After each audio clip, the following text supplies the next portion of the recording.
সড়কে গাড়ির দীর্ঘ সারি, রাস্তার দুপাশে অবৈধ হকারের দখলে হারিয়ে গেছে ফুটপাত, তার সঙ্গে যুক্ত হয়েছে অটোরিকশা, সিএনজির যত্রতত্র পার্কিং। এই চিত্র নোয়াখালীর চৌমুহনী বাজার সড়ক।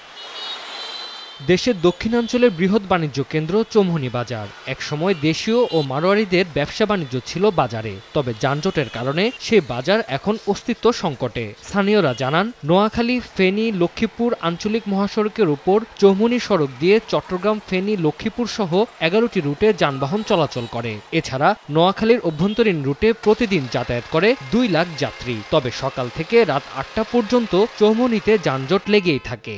এখানে স্টেশন না থাকার কারণে যে কোনো জায়গাতে গাড়ি থামে, সিএনজি এগুলো খারাপ থাকে, গাড়িতে নামি তাড়াতাড়ি হাঁটিয়ে যাওয়া যায় না। ফুটপাত দখল, রাস্তা জুড়ে অবৈধ পার্কিং এর কারণে ৫ মিনিটের রাস্তা পার হতে সময় লাগছে ১ ঘন্টা। এতে অপচয় হচ্ছে কর্মঘণ্টা।